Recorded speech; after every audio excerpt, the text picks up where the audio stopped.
Hello guys, and welcome to this quick cinematic video where I want to showcase the Scottish independence major first battle, the Battle of Dunbar.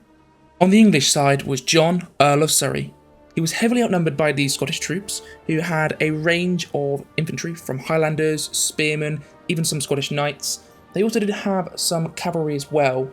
I'm not really sure exactly on the cavalry. I'm not sure if they were the Scottish's best mounted knights or if they were just more mercenary or levied light cavalry. I'm not sure, but they did have cavalry. I've reflected this in this battle by giving the Scottish a decent range of cavalry. While I mentioned previously that the English were outnumbered heavily by the Scottish, this was not a problem for the English. The Earl of Surrey sent in purely his cavalry, so he knew the Scottish were attacking from his south, and he still left all of his infantry to encircle the fortress of Dunbar to pull just his cavalry into the battlefield of what is still called Dunbar, the plains near the fortress. So in this battle, we're going to investigate and see exactly what happened, recreating the battle itself from information that I've found online. Having a look at the English's troops here, we can see that they have a range of different cavalry. We've got your cavalry knights, so your wealthy man-at-arms and even noblemen who have formed up, got the best equipment that the times have to offer. So remember, this is 1296. We're getting just to the end of that sort of what I think of as the Crusader-style knight, where you've got great helms, a lot more chainmail, less plates, and we're starting to just go into that 14th century where a much more, a much more beautiful style of armour comes around. The Italian style, the Milanese, and the German styles all come through. But we're still seeing here this like late Crusader period, as I like to call it, armour. But we also then have some more lighter cavalry, where they've got lances, they've got kettle helms, that sort of thing. We then just go back to the history side of things. The reason this battle actually took place was because John, Earl of Surrey, had his army moving into Scotland. There'd been a disaster for the Scottish at Berwick upon Tweed, where the English were devastating, and they swept the land clean, burning things down, killing villagers, killing soldiers. It was a disaster. After this, the English pushed further up into Scotland, arriving at Dunbar, a large fortress where the defenders were ordered to hold out. The Scottish defenders were ordered to hold out. It was from this holding out, the English encircled the fortress, and the Scottish defenders sent a letter to John, King of Scots. John Balliol, the King of Scots, received this letter, ordered the Scottish defenders to hold out, and instead sent Comyn, a general, down to sweep under and try and engage with the English besiegers.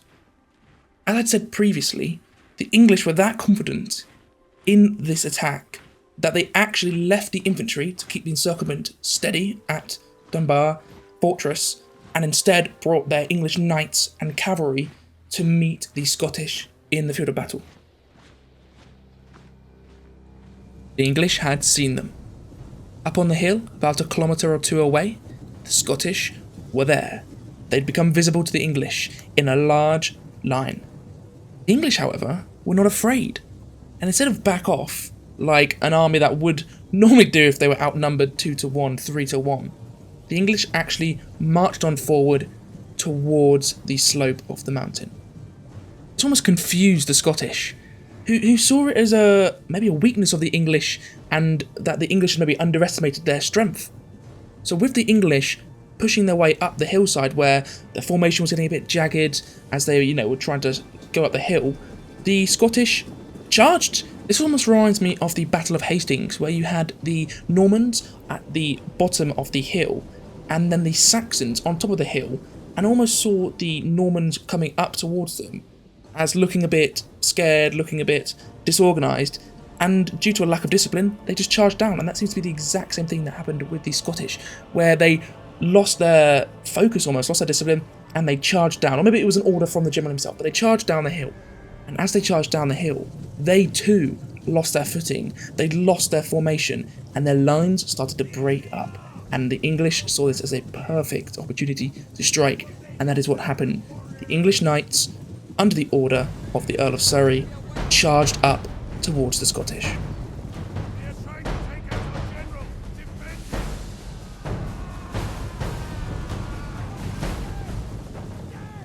The English cavalry struck with a great ferocity and slammed into the Scottish lines.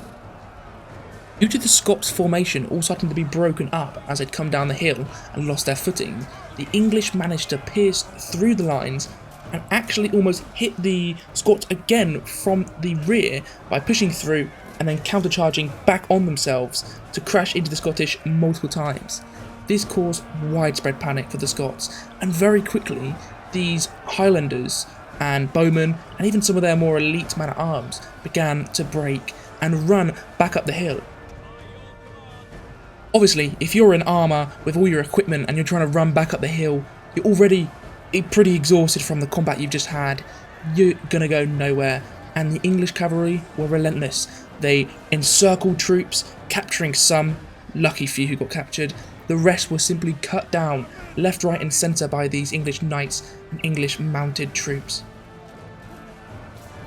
Where the English really shone was breaking up the Scots' massive line into small portions, a little bit like the divide and conquer strategy that Napoleon had in obviously the 1800s. It was used here, where the English were obviously heavily outnumbered, but with their small amount of troops managed to take on small groups of Scots one at a time, which then led to actually a massive force turning into a very small force.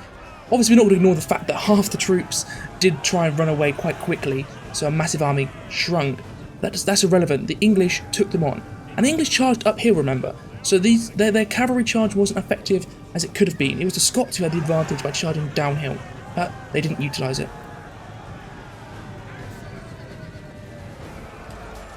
Time went on, more and more Scots began to break.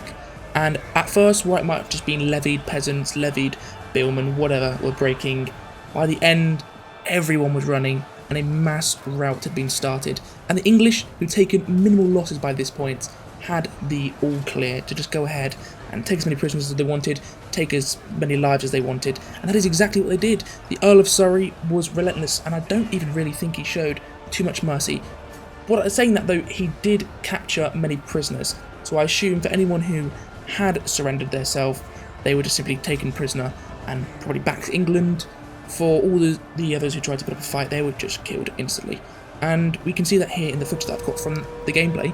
That is exactly what happens, where the English knights come charging in and the Scots just break. And as they're running up the hill, they can't do anything as they're getting cut down by the English. Whenever I ever think of the English battles from the medieval period, I always think of the battles like this one, where the English are heavily outnumbered and always come out on top, and not on top, but they've taken masses of losses. On top with minimal casualties. If you've seen my previous video, Battle of Blanchardec, that one, the English took minimal casualties against a massive French force. The Battle of Crecy, the English win quite nicely. Agincourt, all these battles, but obviously this battle takes place about 50 years before the Battle of Crecy, and about 100 years before the Battle of Agincourt. So this is one of the first forefathers, in a way, of the English taking on a much larger force and crushing them. There we have it, guys, with the last of the Scots retreating. That marks the end of the Battle of Dunbar. To conclude, John Comyn's army of Scots had 2 to 3 times the amount of men that the English had, and they started on top of the hill, whereas the English knights were coming up to them from the bottom of the hill. John Comyn's force, coming down the hill, got jumbled up, the line started to break, the troops were slipping over, falling over as they're coming down the hill, losing their footing, and the English saw this as their opportunity to strike, and they did. They rode up, cut through the lines, split up the Scots force, encircling small little portions and taking them out one by one. And from this, the Scots routed. So that, guys, that is the end of the video, and I really hope you've enjoyed this. Something different that I've tried here with this battle, covering the Scottish War of Independence in 1296. I think it lasted 1296 to, I think, like 1316 or 1306. It's quite a long one, and there is more battles to cover. So if this video does get some interest, and you did enjoy it, and you want to see more, then please leave a comment, please leave a like, subscribe if you'd like to see more, and I would love to cover more of these battles if there is interest. As I mentioned a little bit earlier, I have recorded a different video on my 100 Years War series, where I looked at the very first notable field battle in the 100 Years War, the Battle of Blanchardec, just before the Battle of Crecy. So, if you're interested in the 100 Years War, please check that video out. I'm sure you'll enjoy it if you enjoyed this one.